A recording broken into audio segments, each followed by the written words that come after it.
How are you advising the president on Venezuela? Carefully.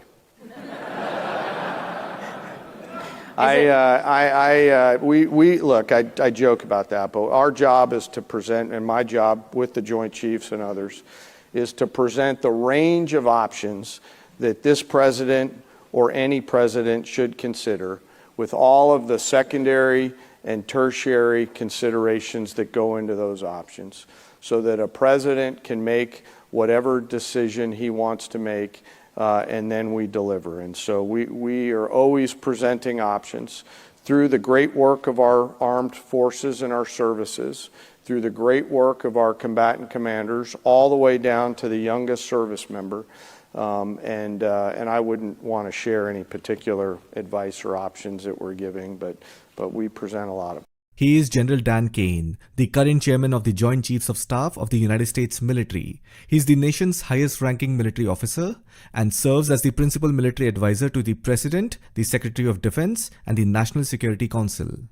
So when he says that his job is to present a range of options to the US President, understand this. This is the real deal that never gets talked about on TV. This is the quiet layered decision tree behind every major US military or geopolitical action. When the chairman of the Joint Chiefs briefs the president, he doesn't say attack or don't attack. He presents packages of options, and each package already includes ripples, blowback, second order and third order effects that have been thought through in advance. First, I'm going to tell you about the range of options he's talking about. These are usually presented in three broad categories depending on what outcome you want to achieve. The first one is gray zone options. These are usually invisible. The purpose of these actions is to change behavior without visible war. The second option, these are the actions that can be actively denied. The purpose here is to send a message, test reactions, and avoid full escalation. The third option is direct military force. And the purpose here is to force a strategic outcome quickly. And you can clearly see that the third option was chosen by President Trump against Venezuela to remove Maduro and change the political landscape of the country. Now, when General Kane says he doesn't just give the president options, but also the secondary and tertiary considerations, this is what he means. He not only explains what the US can do, he also explains what will happen after that. These are the real secondary considerations, the part they never say publicly. These are briefed in separate categories. The first category is market and financial shock. They ask questions like what happens to oil, shipping insurance, dollar funding markets, gold, silver bonds, emerging market currencies, who gets margin called, which banks break, which allies get hit harder than the enemy.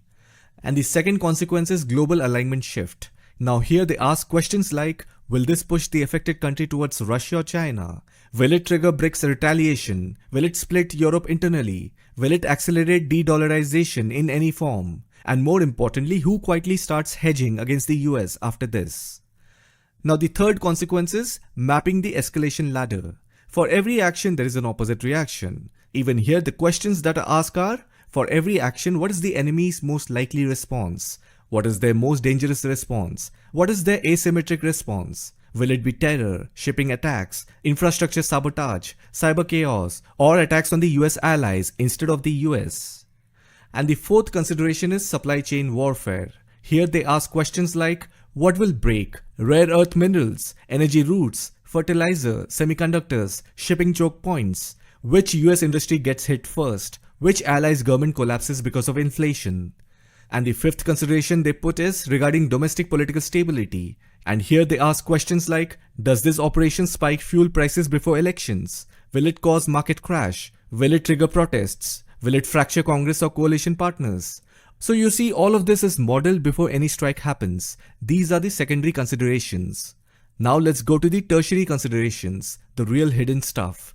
This is empire level chess. Before striking a country, they don't just plan moves. They simulate entire chains of history. They ask, will this strike shake the dollar system? Will it fracture alliances? Will it redraw global power flows? Will it push neutral countries to build parallel systems? Will it weaken US financial hegemony long term even if America wins militarily?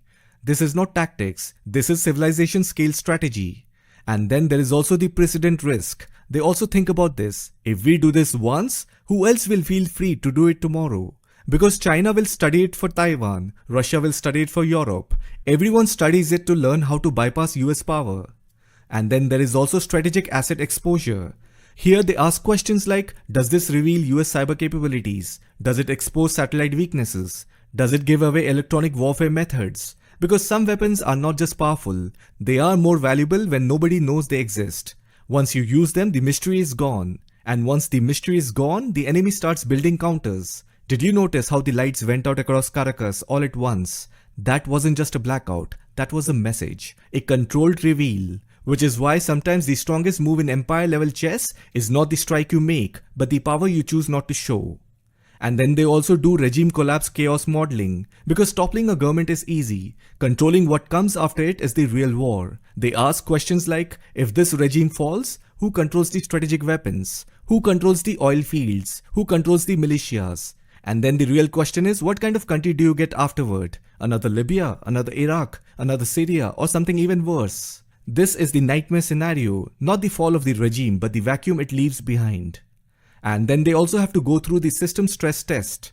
Every major move is judged not just by whether it wins, but by a much bigger question. Does this push the global system towards fracture? Or does it keep it under US management? Because there's another layer. If America can do this to one country, then every country starts asking, can they do this to us too? Allies get nervous. Neutral countries start hedging, rivals start accelerating alternatives, and that's how systems silently break, which is why sometimes you can win the war and still lose the system. You defeat the enemy, but you teach the whole world that rules no longer protect anyone. And for an empire, that's not a victory. That's a strategic self-destruction. Now the question is, how are these options actually presented to the president? It is usually like this. Option A, low visibility, slow burn, minimal blowback, low chance of decisive result. Then option B, medium visibility, controlled escalation, manageable political and market impact.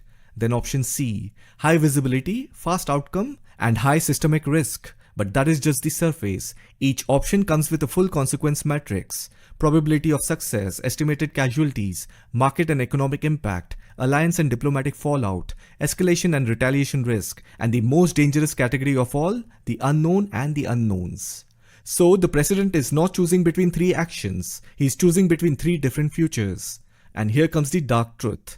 Very often the real question is not can we do it, the real question is does the global system survive if we do? Because at the highest level of power, capability is rarely the limit. The real limit is what the world can absorb without breaking, and that is the burden of empire level decision making.